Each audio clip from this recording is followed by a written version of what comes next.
꼴랑 월급 200번은 주제. 감히 이런 비싼 걸 먹으려고 들어. 애를 못 낳으면 돈이라도 팍팍 벌어오든가 해야지. 시어머니 박춘자의 칼날 같은 폭언이 고급 한정식집 방안을 난도질했습니다. 도련님과 동서는 낄낄대며 비웃고 남편 강현태는 그저 술잔만 기울이며 제 눈을 피했지요. 저는 조용히 자리에서 일어나 밖으로 나간 뒤 카드사에 전화를 걸었습니다. 지금 당장 제 명의 모든 카드 정지시켜 주세요. 잠시 후 식당 계산대 앞은 결제가 거부된 카드를 들고 발악하는 시어머니의 비명으로 아수라장이 되었습니다. 사연 시작 전에 구독 버튼을 눌러주시고 어디서 듣고 계신지 댓글에 남겨주세요. 그곳에 늘 행운이 가득하길 바라겠습니다. 화려한 금방 문양이 새겨진 병풍 앞으로 산의 지미가 가득 차려진 상이 놓여 있었습니다. 시어머니 박춘자의 칠순을 축하하기 위해 도련님네 식구들까지 모두 모인 최고급 한정식 집이었죠. 오늘 이 자리를 위해 제가 몇 달 전부터 알아보고 예약을 해두었던 곳입니다. 주인공인 박춘자는 시댁 식구들에게 자신이 사는 거니 마음껏 먹으라며 능청스럽게 얘기했어요. 하지만 정작 계산은 제가 건네준 생활비 카드로 할 생각이었죠. 시어머니는 젓가락으로 잡채를 휘저으며 말했습니다. 아니 근데 지훈아, 너는 애가 손이 왜 이렇게 작니? 고작 이런 데 예약하려고 그 난리를 떨었어? 제가 당황해서 물잔을 만지작거리며 대답했습니다. 어머니, 여기 이 근처에서 제일 유명한 곳이에요. 음식도 정갈하게 잘 나오고요. 옆에서 갈비를 뜯던 도련님이 낄낄거리며 거들었습니다. 형수님, 우리 엄마 입맛 까다로운 거 모르셨어요? 하긴 형수님 월급 200만 원밖에 안 되니 본인 수준에는 여기가 최고인 줄 알았을 수도 있겠네요. 제 남편 강현태는 옆에서 술만 따르며 제 눈길을 외면하고 있었죠. 동서는 입술을 삐죽거리며 저를 쳐다보고 있었습니다. 형님, 그러니까 어릴 때 공부 좀 열심히 하지 그러셨어요. 요즘 물가도 비싼데 꼴랑 200 벌어서 생활이 가능하세요? 그들의 비웃음 소리가 한정식집 방안을 가득 채웠습니다. 박춘자가 갑자기 숟가락을 탁 내려놓더니 저를 노려보았어요. 돈도 못 벌어오는 주제에 얘까지 못 나오면 집구석에서 살림이라도 좀 똑부러지게 하든가. 너는 도대체 시집와서 우리한테 해준 게 뭐가 있니? 저는 가슴이 꽉 막히는 기분이 들어 젓가락을 내려놓았습니다. 어머니, 제가 생활비며 최현태 씨 용돈까지 다 챙기고 있잖아요. 말씀이 너무 지나치세요. 남편 강현태가 술잔을 내려놓으며 귀찮다는 듯이 저를 쳐다보았습니다. 지훈아, 오늘 같은 날 꼭 그렇게 토를 달아야겠어? 어머니 기분 좀 맞춰드려. 그게 그렇게 힘드냐? 박준자가 혀를 끌차며 다시 입을 열었습니다. 처음부터 수준이 안 맞았던 거야. 손주를 보여주기를 해. 용돈을 팍팍 주기를 해. 그러면서 주제도 모르고 또 어디서 말대꾸야? 동서와 도련님은 제 얼굴이 벌겋게 달아오르는 것을 보고 자기들끼리 귓속말을 주고받으며 쑥덕거리고 있었습니다. 그 순간 제 안에서 무언가 툭 끊어지는 소리가 들렸어요. 제가 조용히 가방을 챙겨 자리에서 일어나자 모두의 시선이 저에게 쏠렸습니다. 강현태가 인상을 팍 쓰며 제 팔목을 잡으려 했어요. 너 지금 어디가? 아직 식사도 안 끝났어. 저는 강현태의 손을 거칠게 뿌리치며 말했습니다. 당신 식구들끼리 맛있게 먹어. 나는 더 이상 이 자리에 있을 이유가 없을 것 같네. 박춘자가 삿대질을 하며 고함을 쳤습니다. 저, 저 기집애 저거 미친 거 아니야? 야, 너 당장 안 앉아? 시어머니 칠순잔치 또 어디를 기어나가? 저는 뒤도 돌아보지 않고 식당 밖으로 걸어 나왔습니다.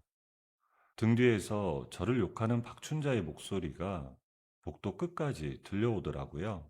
저는 곧장 가방에서 휴대폰을 꺼내 카드사 고객센터로 전화를 걸었어요. 상담원이 전화를 받자 저는 차분하게 말했습니다. 제 명의로 된 신용카드 하나 정지시키려고 해요. 지금 즉시 정지해 주세요. 1시간 뒤 제 휴대폰이 요란하게 울려댔어요. 시어머니의 이름이 화면에 뜨는 것을 보고 저는 전화를 받았습니다. 야, 이 미친 기집애야. 너 지금 카드에 무슨 짓을 한 거야? 계산대에서 카드가 안 긁히잖아. 돈 못 버는 며느리 카드 쓰는 것도 이상하잖아요. 그래서 제가 카드 정지시켰어요. 어머니 분수에 맞는 식당 가서 다시 드세요. 강현태가 전화기를 뺏어 들었는지 그의 목소리가 들려왔습니다. 이지훈, 너 진짜 미쳤어? 지금 가족들 다 보고 있는데 나를 이렇게 망신을 줘. 당장 카드 정지 풀어. 망신은 어머니가 먼저 주셨지, 강현태. 오늘부터 네 어머니 생활비는 네가 드려. 우리 이제 끝이야. 강현태가 소리를 지르는 것을 무시하고 저는 전화를 끊어버렸습니다. 곧이어 문자 메시지가 하나 도착했어요. 당장 와서 어머니께 사죄하지 않으면 정말 집에서 쫓아내버릴 줄 알아? 너는 우리 집안에서 끝장이야. 저는 그 문자를 읽고는 코웃음을 치며 강현태의 메시지를 삭제해버렸어요. 도대체 누가 누굴 쫓아낸다는 건지 우습기만 하더라고요. 저는 길가에 서 있는 택시를 잡아타고 미리 예약해둔 호텔로 향했습니다. 호텔 방에 들어서서 짐을 내려놓으니 비로소 혼자가 된 기분이 들었습니다.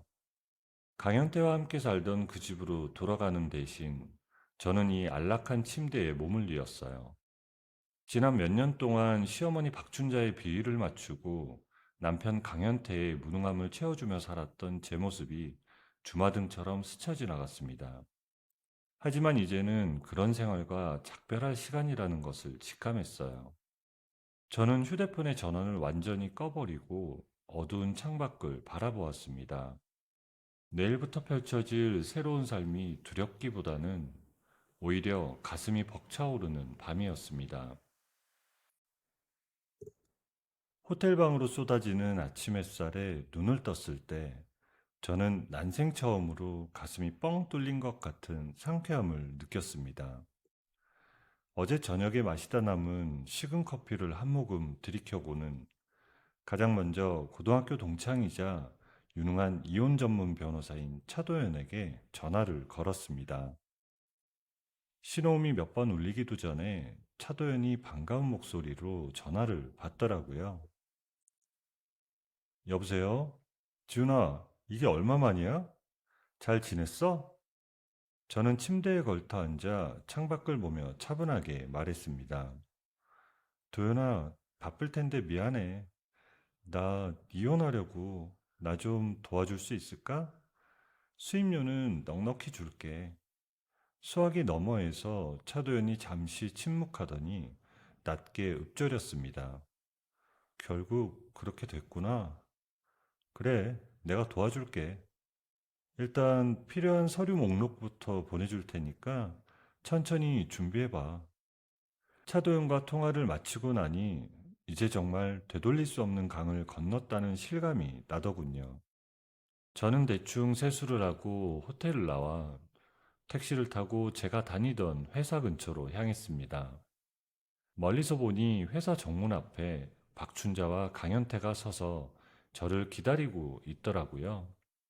박춘자는 팔짱을 낀 채 씩씩거리며 사방을 두리번거리고 있었고, 강현태는 초조한 지 연신 담배를 피워대고 있었습니다. 하지만 저는 그들을 비웃으며 택시기사님께 차를 돌려달라고 부탁했죠. 사실 저는 일주일 전에 이미 사직서를 제출하고 짐을 거의 다 빼둔 상태였거든요. 택시 안에서 휴대폰을 켜보니 강현태가 저희 가족 단톡방에 올린 메시지들이 가관이었습니다. 이지훈이 미친 여자가 집에도 안 들어오고 연락도 안 받습니다. 장인어른 장모님, 따님 교육을 어떻게 시키신 겁니까? 친정 부모님께까지 전화를 걸어 행패를 부렸다는 소식에 제 눈에서 불꽃이 튀었습니다. 저는 곧장 부모님께 전화를 걸어 안심시켜 드렸죠. 엄마, 현태 씨가 전화해서 무례하게 굴었지? 미안해. 나 이제 그 집이랑 끝냈으니까 걱정하지 마. 오후가 되자 이번에는 시어머니 박춘자에게서 전화가 걸려왔습니다. 전화를 받자마자 박춘자가 찢어지는 고함으로 소리를 질렀어요. 너 지금 어디 숨었어? 네가 감히 내 카드를 정지시켜? 제가 콧방귀를 끼며 대꾸했습니다. 어머니, 제 명의로 된 카드 제가 정지시킨 게 무슨 문제인가요? 그리고 그동안 제 카드로 백화점 가서 명품 가방 사고 얼굴에 보톡스 맞은 내역들 제가 다 뽑아놨거든요. 그걸로도 아직 부족하세요? 저는 그대로 전화를 끊고 새로 구한 작은 오피스텔로 짐을 옮기기 시작했습니다. 그 시각 강현태는 제가 없는 집에서 진짜 지옥을 맛보고 있었을 거예요. 제가 살던 집의 가전제품이며 가구들이 하나둘씩 집 밖으로 실려나가고 있었거든요. 전부 제 명의로 렌탈했거나 제 돈으로 산 것들이었으니 제가 미리 수거 요청을 해두었죠. 강현태가 비명을 지르며 전화를 걸어왔습니다. 이지훈, 너 지금 제정신이야? 집안에 있는 냉장고랑 세탁기를 다 가져가면 나는 어떻게 살라고? 침대까지 빼가는 법이 어딨어? 저는 짐가방을 정리하며 무미건조하게 대답했습니다.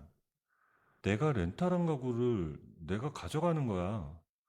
이제 그 넓은 집에서 네 어머니랑 둘이 오붓하게 살면 되겠네. 아, 빈바닥에서 자는 게 좀 불편하긴 하겠다. 강현태가 수화기 너머에서 헐떡이며 울먹였습니다. 지훈아, 내가 잘못했어. 어제는 어머니가 너무 화가 나셔서 그랬던 거잖아. 제발 다시 돌아와서 이것 좀 멈춰줘. 응? 옆에서 박춘자가 악을 쓰는 소리까지 들려오더군요. 현태야, 천연한테 필지 마. 저 독한 년이 또 어디서 감히 집을 털어가? 저는 차갑게 미소 지으며 마지막 한마디를 던졌습니다. 우리 법원에서 보자. 이제 나한테 직접 전화하지 말고 내 변호사랑 얘기했으면 좋겠어. 전화를 끊고 나니 도련님도 문자가 쏟아졌습니다. 형수님, 적당히 좀 하세요. 가족끼리 돈 몇 푼 가지고 이렇게 치졸하게 굴 거예요? 저는 그들에게 답장 대신 차단이라는 선물을 보내주었습니다. 늦은 밤 저는 오피스텔 창가에 앉아 노트북을 폈어요. 스타 작가 루나로서 연재하고 있는 제 웹소설의 다음 화를 쓸 차례였거든요. 오늘 겪은 일들을 조금씩 섞어서 주인공이 악독한 시댁을 무너뜨리는 장면을 써 내려갔습니다. 독자들이 통쾌해야 할 댓글을 상상하니 입가에 미소가 번지더라고요. 박춘자가 제 거처를 알아내려고 흥신소까지 알아보고 있다는 소식을 도연이를 통해 들었지만 저는 더 이상 두렵지 않았습니다.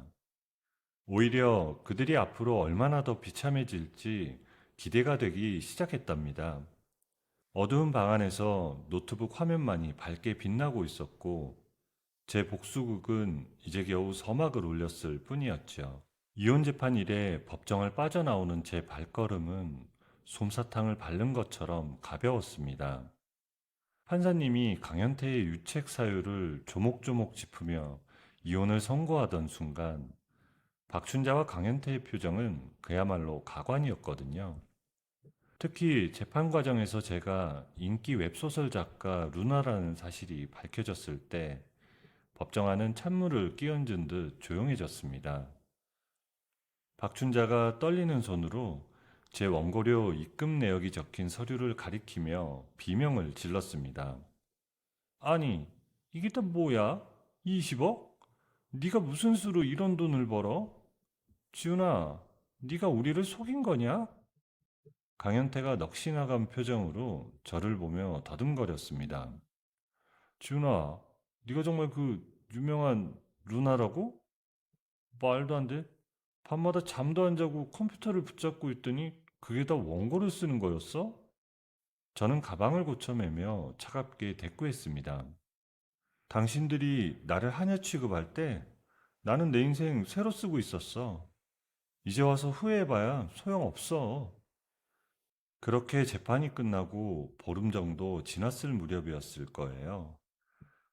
그동안 쌓인 피로 때문인지 자꾸 속이 울렁거리고 정신을 차릴 수 없을 정도로 어지럽더라고요. 처음에는 그저 그동안의 스트레스 때문이라고 생각하며 대수롭지 않게 넘기려 했었죠.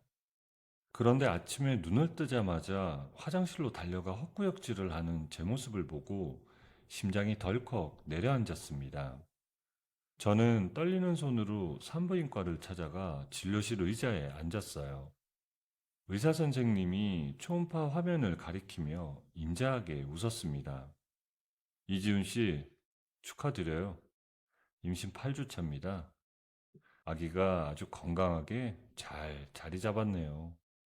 선생님의 목소리가 마치 먼 곳에서 들려오는 메아리처럼 멍하게 들렸습니다. 선생님, 그게 정말인가요? 제가 정말 임신이라고요? 제가 멍하니 묻자 의사 선생님이 고개를 끄덕이며 차트를 정리했습니다. 네, 맞습니다. 심장소리 한번 들어보시겠어요? 쿵쿵 울리는 작은 심장 소리를 듣는 순간 제 눈에서 왈칵 눈물이 쏟아졌어요. 그토록 불임이라며 저를 죄인 취급하던 시어머니의 목소리가 머릿속을 스쳐 지나갔습니다. 하지만 하필이면 그 집안의 핏줄이라니 가슴이 찢어지는 것 같았습니다. 저는 병원을 나오며 이 사실을 철저히 숨기기로 결심했습니다. 한편 그 시각 제가 빠져나간 강현태의 집은 그야말로 쓰레기장이나 다름없었습니다. 산더미처럼 쌓인 설거짓거리와 먼지가 굴러다니는 거실에서 강현태는 매일 소주병을 붙잡고 살았다고 하더군요. 강현태가 머리를 쥐어뜯으며 방바닥을 쳤습니다. 지훈이가 있을 때는 이런 걱정 안 하고 살았는데 내가 왜 그랬을까? 그 돈 많은 마누라를 내가 내쫓은 거나 다름없잖아. 강현태는 비굴하게도 흥신소에 전화를 걸어 제 행방을 수소문하기 시작했습니다. 사장님, 제발 부탁입니다. 제 전처가 어디 있는지 꼭 좀 알아봐 주세요. 이번에는 정말 잘 해보려고 그래요. 결국 강현태는 흥신소를 통해 제가 다니는 산부인과 위치를 알아내고 말았습니다. 제가 정기검진을 마치고 병원 문을 나설 때 기둥 뒤에 숨어 있던 강현태가 튀어나왔습니다. 강현태가 제 배를 뚫어지게 쳐다보며 비열하게 웃었습니다.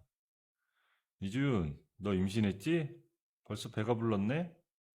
산부인과에서 나오는 거 다 봤어. 네, 맞지? 제가 당황해서 가방으로 배를 가리며 소리쳤습니다. 당신이 여기 왜 있어? 내가 임신한 게 당신이랑 무슨 상관이야? 저리 비켜!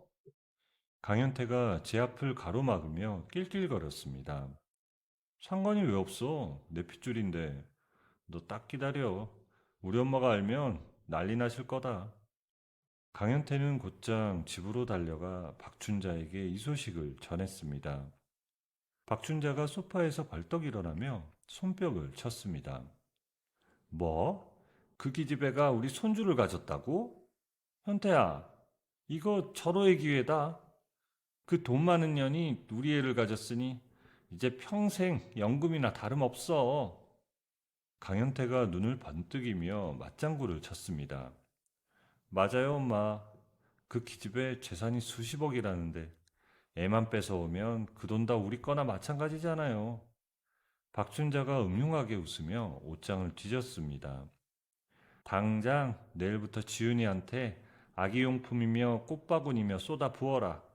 우리가 얼마나 손주를 사랑하는지 보여줘야지. 그래야 나중에 법정에서도 유리할 거 아니냐. 그날 이후 제 오피스텔 앞에는 매일같이 징그러운 선물들이 쌓이기 시작했습니다. 분홍색 베넷 저고리와 금색 팔찌가 담긴 상자를 보며 저는 구역질이 올라왔죠. 박춘자가 가증스러운 목소리로 음성 메시지를 남겼더라고요. 아가, 네가 우리 손주를 가졌다니 내가 너무 기뻐서 밤잠을 설쳤단다. 그동안 내가 모질게 굴었던 거 다 잊어주렴. 현태랑 다시 한번 얘기 잘해봐라. 애비 없는 애로 키우면 되겠니? 아이까지 이용하려는 추악한 모습을 보고 저는 소름이 돋아 휴대폰을 바닥에 던져버렸습니다. 며칠 뒤 강현태는 본색을 드러내며 문자 메시지로 협박장을 보내왔죠. 이지훈, 좋게 말할 때 다시 합쳐. 안 그러면 나 친권 및 양육권 소송 걸 거야.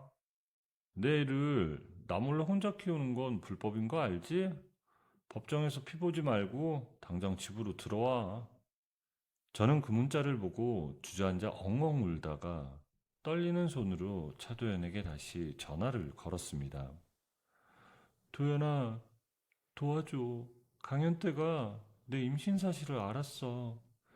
우리 아기를 뺏겠대. 나 너무 무서워. 차도연이 곧장 제 집으로 달려와 제 어깨를 단단히 붙잡았습니다. 지훈아, 정신 차려. 저 인간들은 아기를 사랑해서 저러는 게 아니야. 네 돈 노리고 저러는 거 네가 제일 잘 알잖아. 제가 도연의 옷자락을 붙잡으며 애원했습니다. 도연아, 나 어떡해? 저 사람들이 우리 아기를 돈줄로 보는데 나 정말 저 사람들에게 아이를 뺏기기 싫어. 차도연이 제 눈물을 닦아주며 차분하게 말했습니다. 걱정하지 마. 내가 옆에 있잖아. 저들이 아기를 정말로 사랑해서가 아니라 네 재산 노리고 접근한다는 확실한 증거를 내가 잡을 거야. 내가 너랑 이 애기 무슨 일이 있어도 지켜줄게. 도연의 확신에 찬 목소리를 들으니 그제야 막혔던 숨이 터져나왔습니다. 추악한 그림자가 저와 아기를 덮쳐오고 있었지만 이번만큼은 절대로 혼자서 당하지 않겠다고 다짐했습니다. 도연이 새로 구해준 작은 빌라로 향하는 차 안에서 저는 창밖만 하염없이 바라보았습니다. 차도연이 운전대를 고쳐잡으며 거울로 제 안색을 살피더니 나직하게 입을 열었지요. 지훈아, 안색이 너무 안 좋아. 일단 도착하면 좀 쉬자. 그 사람들 연락은 내가 관리할 테니까 너는 마음 편히 먹어. 도연아, 내가 정말 잘하고 있는 걸까? 저 사람들이 우리 엄마 아빠한테까지 가서 무슨 짓을 할지 몰라. 너무 무서워. 차도연이 한 손을 뻗어 제 떨리는 손등을 가볍게 두드리며 대답했습니다. 저들이 스스로 지발등 찍게 만들어야 해. 지금은 저들의 가식적인 연락을 다 차단하지 말고 본색을 드러내도록 유도하는 게 최선이야. 내가 다 준비해놨으니까 나만 믿어. 빌라는 한적한 외곽에 위치하고 있었어요. 도윤은 제가 도착하자마자 미리 준비해둔 따뜻한 전복죽을 식탁에 차려주었습니다. 이거 먹고 기운 좀 차려.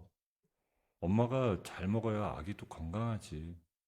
내일은 정기검진 날이니까 내가 같이 가줄게. 도윤아, 너 정말 나한테 왜 이렇게 잘해주는 거야?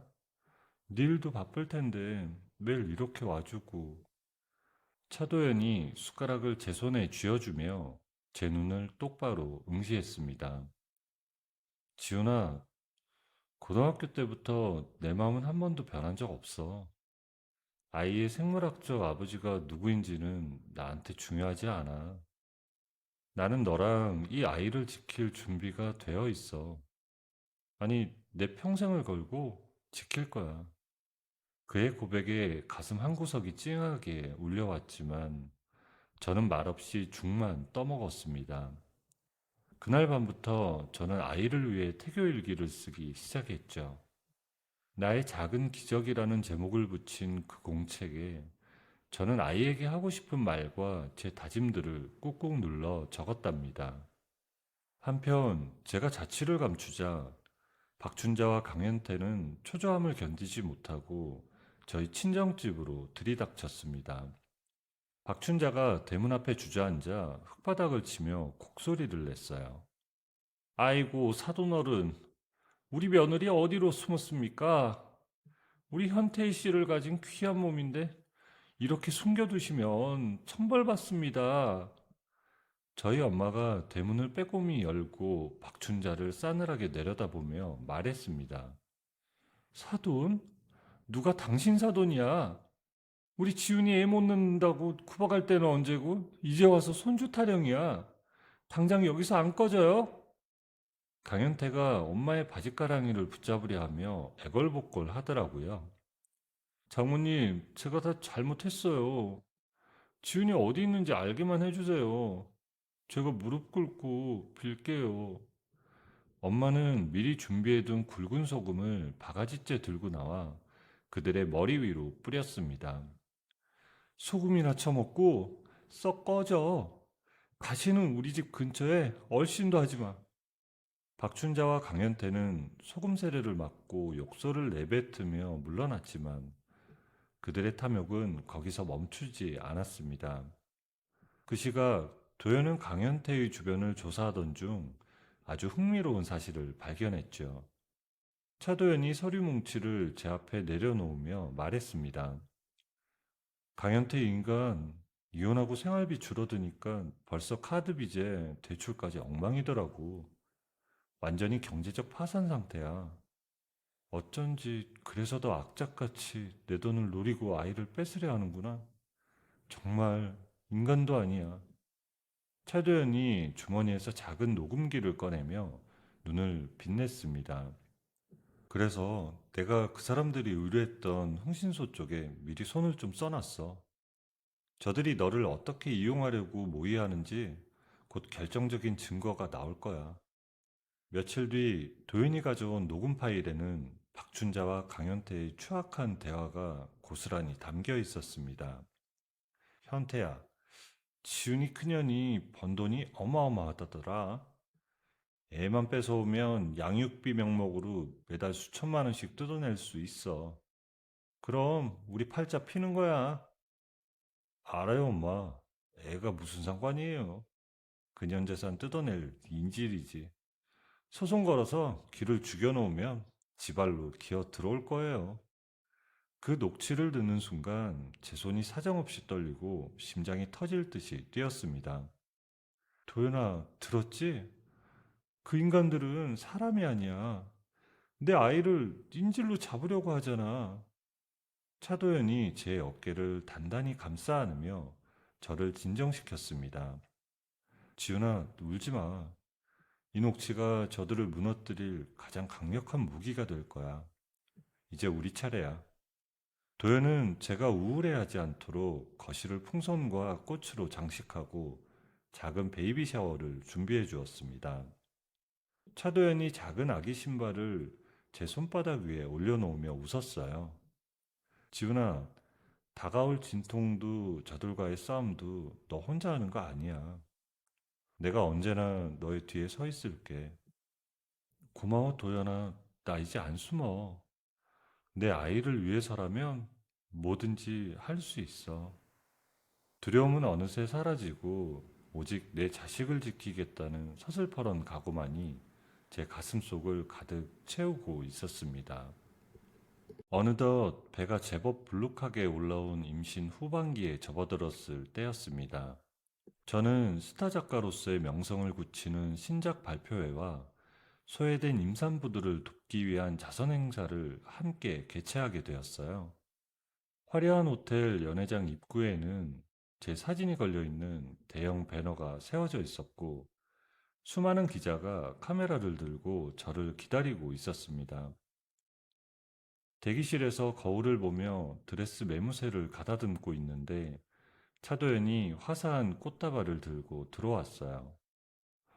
지훈아, 오늘 정말 눈부시게 아름답다. 임신하고 나서 더 우아해진 것 같아. 고마워, 도연아.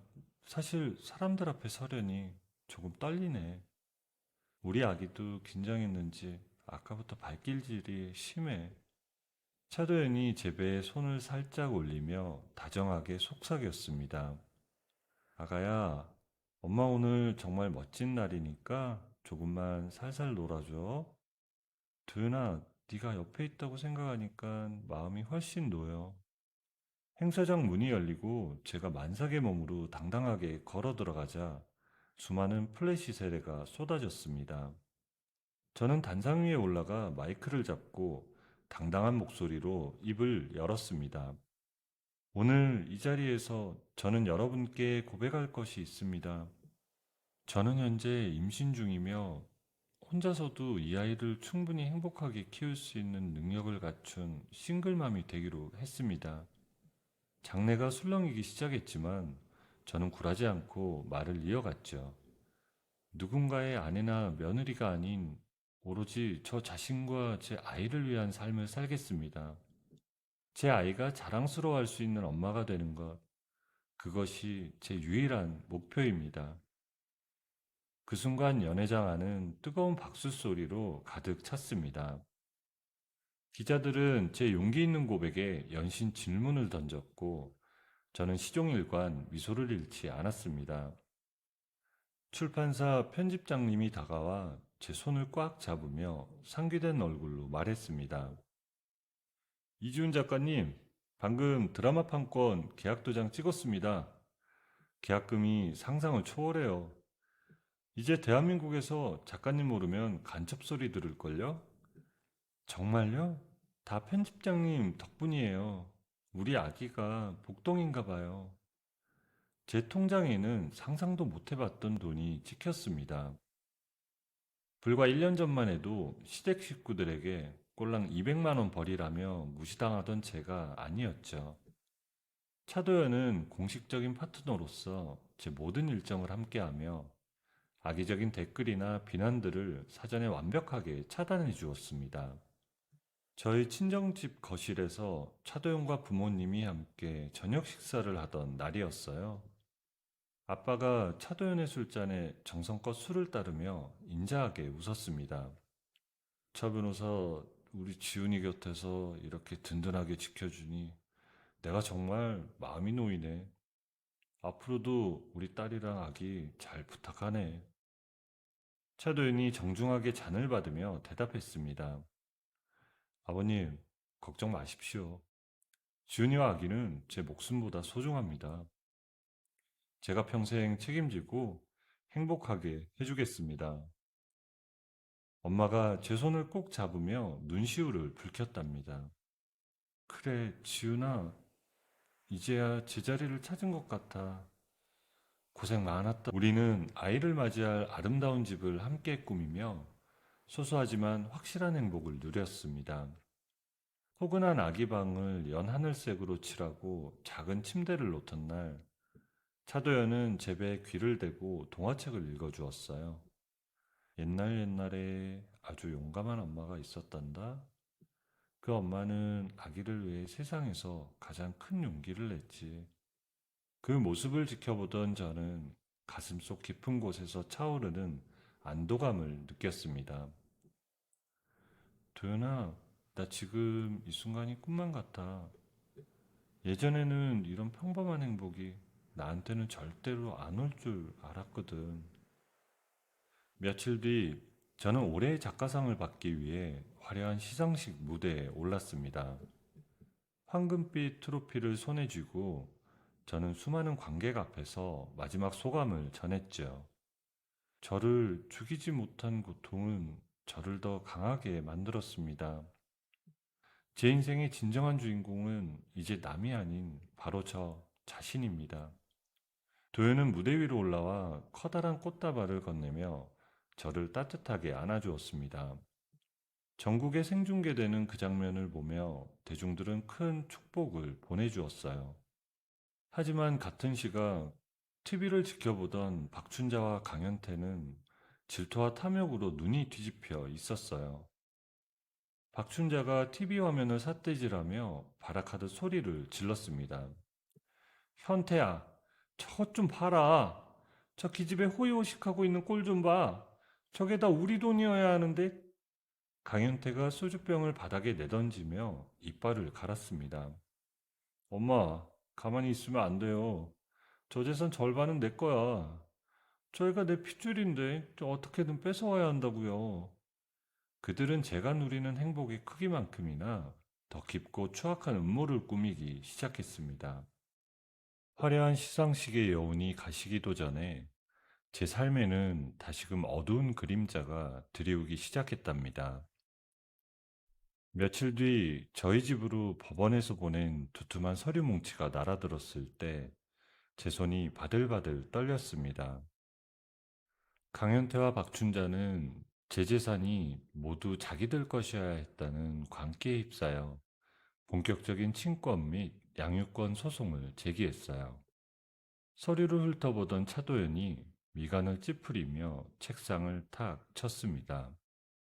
이 인간들 정말 끝까지 가보자는 거구나. 지훈아, 서류 내용 좀 봐. 네가 유명세를 얻으려고 아빠의 존재를 지우고 아이를 가로챘다고 적어놨어.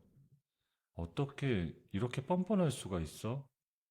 자기들이 나를 불임이라고 구박하고 내쫓을 때는 언제고 이제 와서 아빠 노릇을 하겠대. 차도연이 제 어깨를 다독이며 서류를 갈무리했습니다. 돈 때문이지. 네 재산이 탐나니까 아이를 인질로 잡으려는 거야. 법적으로 대응할 테니까 너무 걱정하지 마. 하지만 그들의 공격은 법정 밖에서 더 잔인하게 이루어졌습니다. 박춘자와 강현태는 방송국 카메라 앞에 서서 거짓 눈물을 흘리며 가짜 인터뷰를 퍼뜨리기 시작했어요. TV 화면 속에서 박춘자가 손수건으로 눈가를 찍어내며 흐느꼈습니다. 세상에 이런 법이 어디 있습니까? 우리 며느리가 돈 좀 벌더니 눈에 뵈는 게 없는지 우리 아들을 무능력자로 몰아서 내쫓고는 손주까지 못 보게 숨겨버렸어요. 옆에 서 있던 강현태가 고개를 푹 숙인 채 가라앉은 목소리로 거들더군요. 저는 그저 아이 아빠로서 도리를 다하고 싶을 뿐입니다. 지훈이가 저를 버린 건 참을 수 있지만 제 핏줄까지 부정하는 건 정말 가슴이 찢어집니다. 그 방송이 나간 뒤 제 집 앞은 몰려든 취재진과 구경꾼들로 아수라장이 되었습니다. 어느 날은 정기검진을 받기 위해 병원을 찾았다가 로비에서 대기하고 있던 박춘자와 맞닥뜨리고 말았지요.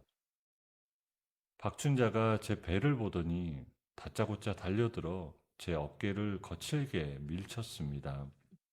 야, 이 독한 기집애야. 내 손주 내놔. 네가 무슨 권리로 우리 집안 대를 잇는 귀한 자식을 네 마음대로 해. 어머니, 이거 놓으세요. 저 임산부예요. 아기한테 무슨 일 생기면 어쩌려고 이러세요. 박춘자가 제 머리채를 잡을 듯이 손을 휘두르며 소리를 질렀습니다. 애 낳으면 우리가 데려갈 테니까 너는 몸조리나 차례. 어차피 너처럼 바쁜 작가년이 애를 어떻게 키워? 우리가 키우는 게 당연한 거지. 갑작스러운 충격과 스트레스에 배가 딱딱하게 뭉치며 타는 듯한 통증이 느껴졌습니다. 저는 비명을 지르며 바닥에 주저앉았고 병원 보안요원들이 박춘자를 끌어내고서야 상황이 진정되었습니다. 응급실 침대에 누워 수액을 맞으며 저는 아이를 잃을지도 모른다는 공포에 휩싸여 하염없이 눈물을 흘렸습니다. 도연아, 아기가 잘못되면 어떡해? 저 사람들 정말 악마 같아. 병원까지 찾아와서 이럴 줄은 정말 몰랐어. 차도연이 제 차가운 손을 감싸주며 이를 악물었습니다. 조산기조가 있다고 하니까 일단 절대 안정이 필요해. 이번 수속 밟았으니까 아무 생각하지 말고 쉬어. 내가 저 인간들 다시는 네 근처에 못 오게 할 거야. 강현태는 제가 입원해 있는 동안에도 멈추지 않고 추악한 음모를 꾸몄습니다. 그는 제 원고가 결혼 생활 중에 자신과 나눈 대화를 도용한 것이라며 저작권 공유 소송까지 추가로 걸어왔어요. 박춘자와 강현태가 병원 근처 카페에서 나누는 대화를 도연이 의뢰한 흥신소 직원이 생생하게 녹음하고 있었습니다. 엄마, 지훈이 재산이 수십억이라는데 애만 뺏어오면 그 재산 절반은 위자료로 뜯어낼 수 있대요. 그럼 우리 평생 일 안 하고 호의호식하며 살 수 있어요. 박춘자가 깔깔거리며 커피를 마셨습니다. 당연하지. 그년이 번 돈이 다 우리 현태 덕분인데. 애는 그냥 돈줄이야, 돈줄. 소송 계속 걸어서 진을 빼놓으면 결국 항복하고 돈 내놓겠지. 그들은 제가 작가로서 쌓아온 명예를 짓밟기 위해 과거의 사소한 갈등을 자극적으로 편집해 인터넷에 올리기까지 했습니다. 제가 돈을 벌더니 시어머니를 무시하고 남편을 버렸다는 악의적인 글들이 퍼지며 제 기사에는 악플이 달리기 시작했어요. 세상 사람들이 다 저를 욕하는 것만 같아 저는 가슴이 답답해 숨을 쉴 수가 없었습니다. 그날 밤 병실 문이 조용히 열리더니 모자를 깊게 눌러 쓴 청소부 차림의 여자가 들어오려 했습니다. 경호원이 제지하자 그 여자는 모자를 벗으며 소란을 피우기 시작했는데 알고 보니 박춘자였습니다. 이거 나! 내가 내 며느리 보러 왔다는데 왜 막아? 지훈아, 너 거기 있지? 당장 합의서에 도장 찍어. 병실 밖에서 들려오는 박춘자의 날카로운 고함에 저는 이불을 뒤집어 쓰고 벌벌 떨었습니다. 그때 제 뱃속에서 아이가 강하게 발길질하는 것이 느껴졌죠. 마치 엄마 무서워하지 마, 내가 있잖아라고 말하는 것 같았어요. 아이의 태동을 느끼는 순간 제 안에서 비겁하게 숨어있던 공포가 분노로 바뀌기 시작했습니다. 저는 이불을 걷어차고 일어나 앉아 거울 속에 제 파리한 얼굴을 응시했습니다. 그때 차도연이 병실로 뛰어들어와 저를 살피자 저는 그의 손을 꼭 잡으며 차갑게 말했습니다. 도연아, 저 괴물들의 진짜 본 모습을 전 국민 앞에 낱낱이 공개하자. 내가 직접 저들의 가면을 벗겨버릴 거야. 제 눈빛에는 이제 눈물 대신 서슬퍼런 복수의 불꽃이 타오르고 있었습니다. 시댁 식구들이 걸어온 소송의 첫 재판이 열리던 그날 오후, 법원 앞은 인파로 가득 차 있었습니다. 차도연은 이 사건에 대한 대중의 관심을 역이용하여 모든 진실을 낱낱이 밝히기 위해 재판을 공개 재판으로 유도하는 전략을 펼쳤습니다. 수많은 취재진이 카메라를 들이대며 저를 애워쌌지만 저는 도연의 부축을 받으며 당당하게 고개를 들고 걸어갔어요. 법정 안으로 들어가자 미리 와 있던 박춘자와 강현태가 가증스러운 표정으로 저를 노려보고 있더라고요. 박춘자가 손수건을 눈가에 대고 훌쩍거리며 옆 사람에게 들리도록 말했습니다. 아이고, 우리 손주 가진 몸이 저렇게 말라서 어떡해. 돈이 다 무슨 소용이야. 사람이 정이 있어야지.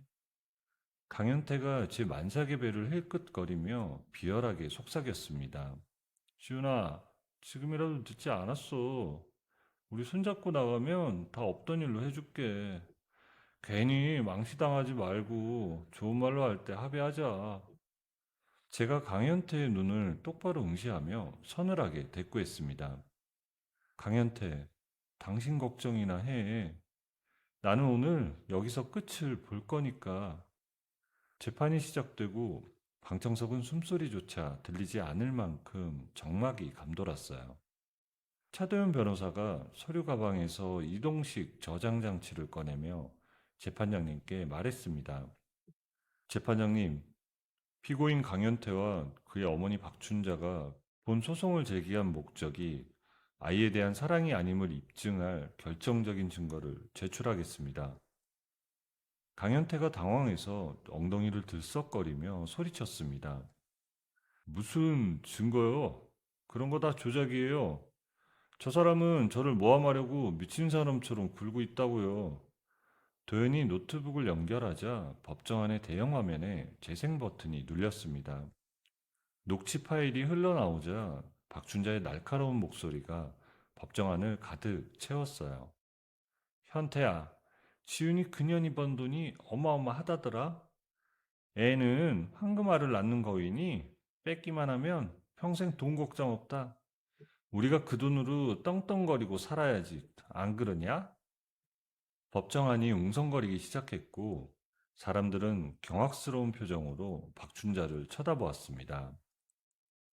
박춘자가 얼굴이 하얗게 질려 손을 내저으며 외쳤습니다. 저거 내 목소리 아니야. 지훈아, 너 어떻게 이런 식으로 사람을 모함해? 재판장님, 저거 다 가짜입니다. 하지만 증거는 거기서 끝이 아니었답니다. 곧이어 강현태의 비열한 목소리가 이어져 나왔습니다. 애가 무슨 상관이야. 그 기집애 재산 뜯어낼 인질일 뿐이지. 소송 걸어서 길을 죽여놓으면 돈 보따리 싸들고 빌러올 거야. 강현태는 고개를 푹 숙인 채 제 무릎만 내려다보며 아무 말도 하지 못하더군요. 방청석에서는 세상에 어떻게 저런 말을 할 수 있어라는 야유가 터져나왔습니다. 제가 자리에서 일어나 만삭의 몸을 지탱하며 강현태와 박춘자를 향해 일갈했습니다. 당신들은 단 한 번도 이 아이를 생명으로 본 적이 없었어. 그저 내 재산을 뜯어낼 도구로만 생각했지. 박춘자가 저를 향해 삿대질하며 다시 발악했습니다. 네가 우리 아들 앞길을 막지만 않았어도 우리가 이러겠니? 다 네가 돈 자랑하며 유세 떨어서 생긴 일이야. 차도연이 한 걸음 앞으로 나서며 마지막 쐐기를 박는 증거를 틀었습니다. 그것은 칠순잔칫날 제가 모욕당하던 현장의 생생한 녹음본이었죠. 꼴랑 그 월급 200번은 주제. 애를 못 낳으면 돈이라도 많이 벌던가 해야지. 네가 우리 집안에 들어와서 해준 게 뭐가 있어? 도련님과 동서가 낄낄거리며 비웃는 소리까지 선명하게 들리자 박춘자는 입을 벌린 채 굳어버렸습니다. 제가 눈물 섞인 목소리로 판사님을 향해 호소했습니다. 재판장님, 제 아이를 저런 추악한 환경에서 자라게 할 수는 없습니다. 재판장님이 안경을 고쳤으며 준엄한 목소리로 판결을 내리기 시작했습니다. 피고 강현태는 부모로서의 도덕적 결함이 현저하며 양육의 목적이 오로지 금전적 이득에 있음이 입증되었습니다. 따라서 강현태의 친권을 박탈하고 원고 이지훈에 대한 접근 금지를 명령합니다. 박춘자가 비명을 지르며 법정 바닥에 주저앉아 통곡했습니다. 아이고, 우리 집안 태가 끊기게 생겼네. 저 독한 년이 우리를 다 죽이려고 하네. 강현태는 공개재판을 통해 자신의 파렴치한 본색이 천하에 드러나자 몰려든 취재진을 피해 얼굴을 가리고 도망치듯 자리를 피하려 했죠. 하지만 분노한 시민들이 그를 가로막으며 쓰레기 같은 인간이라고 소리를 질러댔습니다. 저는 도연의 부축을 받으며 천천히 법원 계단을 걸어 내려왔어요. 박춘자와 강현태는 몰려든 사람들의 야유와 비난을 피해 어둠 속으로 숨어버렸고, 저는 그들의 뒷모습을 보며 비로소 완전한 승리를 확인했습니다. 병원 정밀 검사 결과 아이는 다행히 건강하다는 판정을 받았고, 저는 처음으로 깊은 안도감 속에 잠자리에 들 수 있었죠. 저는 이제야 비로소 아이를 온전히 지켜냈다는 사실에 도연의 품에 안겨 뜨거운 눈물을 흘렸답니다. 도연이 제 머리를 쓰다듬으며 낮은 목소리로 속삭여 주었습니다. 지훈아, 정말 고생 많았어. 이제 정말 끝이야.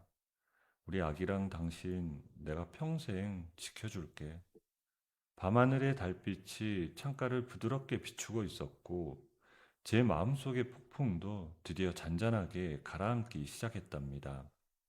지옥 같던 시간들을 견뎌내고 얻은 이 평화가 너무나 소중해서 저는 배 위로 손을 올리고 아기에게 다시 한번 약속했죠. 엄마가 너를 지켰노라고 이제 우리 앞에 슬픈 일은 없을 거라고 말입니다. 산부인과 병실 창가로 눈부신 아침 햇살이 쏟아져 들어오던 날이었어요. 진통 끝에 제 품에 안긴 작은 생명은 세상 그 무엇보다 눈부시고 소중한 존재였어요. 아이의 조그만 손가락이 제 검지를 꽉 쥐었을 때 저는 비로소 지옥 같던 시간들이 완전히 끝났음을 직감했습니다. 차도연이 아이를 품에 안고 조심스럽게 흔들며 말했습니다. 지훈아, 우리 딸 정말 천사 같아. 고생 많았어, 정말로. 제가 땀에 젖은 머리카락을 넘기며 미소 짓고 대답했습니다. 도연아, 이 아이를 보고 있으니까 그동안 힘들었던 게 다 씻겨 내려가는 것 같아. 우리 잘 키워보자. 차도연이 아이의 이마에 살짝 입을 맞추며 제 손을 꼭 잡았습니다. 당연하지. 내가 우리 딸이랑 당신 세상에서 가장 행복한 사람으로 만들어줄게. 아이의 출생신고를 하던 날, 도연은 망설임 없이 아이의 성을 제 성인 이씨로 등록해 주었습니다. 진정한 가족으로서의 책임감을 보여주는 도연의 모습에 저는 다시 한번 눈시울이 붉어지고 말았어요. 우리는 가까운 친지들만 모시고 작은 정원에서 간소하지만 축복 가득한 결혼식을 올렸습니다. 엄마가 제 손을 꼭 잡으며 기쁨의 눈물을 닦으며 말했습니다.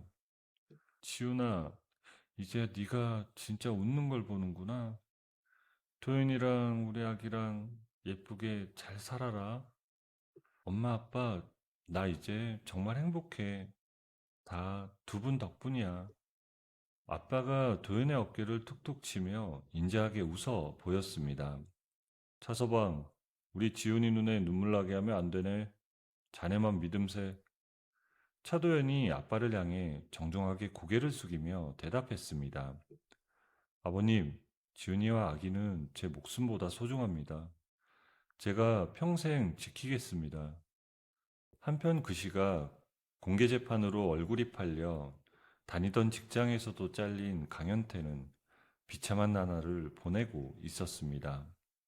그는 박춘자와 함께 살던 집까지 담보로 잡아 인생 역전을 노리고 코인 투자를 하다가 처참하게 실패하고 말았지요. 박춘자가 바닥을 치며 통곡하며 소리를 질렀습니다. 아이고, 현태야. 이 친마적 경매로 넘어가면 우리는 이제 어디로 가니? 강현태가 머리를 쥐어뜯으며 술병을 벽에 던지며 소리쳤습니다. 엄마, 그만 좀 해요. 내가 이렇게 된 게 다 누구 때문인데? 두 사람은 빚더미에 앉아 쫓겨날 처지가 되자 마지막 희망으로 둘째 내인 도련님네 집을 찾아갔습니다. 하지만 도련님은 대문조차 열어주지 않고 인터폰 너머로 차갑게 쏘아붙였습니다. 형, 어머니 여기 왜 오셨어? 우리 입에 풀칠하기도 힘들어요. 죄송해요. 돌아가 주세요. 옆에서 동서가 비아냥거리는 목소리도 들려왔습니다. 어머니, 그러니까 형님한테 왜 그렇게 모질게 하셨어요? 어머님이 저지르신 일이니까 알아서 하세요. 박춘자가 대문을 두드리며 애원했지만 돌아오는 건 싸늘한 적막뿐이었습니다. 결국 갈 곳이 없어진 두 사람은 아무도 모르는 조용한 섬에 들어가 식당 허드렛 일을 하며 하루하루를 연명하는 비참한 신세가 되었어요. 저는 제 고통과 승리의 기록을 담은 소설 카드를 정지시킨 여자를 출간했답니다. 이 책은 출간되자마자 전 세계적인 베스트셀러가 되었고 저는 작가로서 범접할 수 없는 위치에 올랐죠. 도연은 퇴근 후 아이를 품에 안고 제가 쓴 동화책을 읽어주는 세상에서 가장 다정한 아빠가 되었답니다. 거실 소파에 나란히 앉아 그 모습을 지켜보던 저는 깊은 행복을 느꼈습니다. 도연아, 나 지금 이 순간이 평생 갈 수 있을 것 같아. 너무 고마워. 차도연이 아이를 눕히고 다가와 저를 따뜻하게 안아주며 대답했습니다. 지훈아, 당연하지. 우리가 같이 만든 평화인데 내가 끝까지 지킬 거야. 밤이 깊어지자 문 앞 우편함에는 전 남편 강현태가 보낸 빛바랜 편지 뭉치가 쌓여 있었습니다. 지금도 강현태는 밤마다 술에 취해 비굴한 사죄가 담긴 문자를 보내고 전화를 해대고 있습니다. 저는 그 번호를 즉시 차단하고 편지함에서 꺼낸 누런 봉투를 읽지도 않은 채 거실 벽마 안으로 던져버렸습니다. 활활 타오르는 불길을 보며 저는 비로소 마음속 마지막 응어리까지 제가 되어 사라지는 것을 느꼈습니다. 저는 이제 누군가의 며느리라는 굴레를 완전히 벗어던지고 오롯이 저 자신과 제 아이의 삶을 가꾸는 주인공으로 살아가고 있죠. 테라스에 앉아 지는 노을을 바라보며 저는 곤히 잠든 제 아이의 작은 손을 잡았습니다. 아가야, 엄마가 너의 세상을 끝까지 지켜줄게. 우리 이제 영원히 행복하자. 아이의 고운 숨소리가 제 가슴에 닿았고 우리들의 찬란한 시작은 이제 막 막을 올리고 있었습니다. 참는 것이 미덕이라 믿으며 보냈던 그 지옥 같은 시간들이 사실은 본인 스스로를 갉아먹고 있었다는 사실을 우리는 지훈 씨의 용기를 통해 배웠습니다. 진정한 가족이란 혈연이라는 이름으로 상처를 주는 관계가 아니라 서로의 존재를 귀하게 여기고 보듬어 주는 것임을 다시 한번 되새겨보게 됩니다. 부당한 대우 앞에서 침묵하지 않고 자신과 아이의 세상을 지켜낸 지훈 씨의 앞날에 이제는 찬란한 햇살만 가득하시기를 진심으로 응원합니다. 여러분도 혹시 누군가에게 자신의 가치를 부정당하고 있지는 않으신가요? 지훈 씨처럼 스스로를 구원할 용기를 내어 여러분만의 빛나는 이야기를 새로 써내려 가시길 바랍니다. 여러분, 오늘의 이야기를 어디서 듣고 계신가요? 구독 버튼을 눌러주시고 댓글에 남겨주시면 감사한 마음으로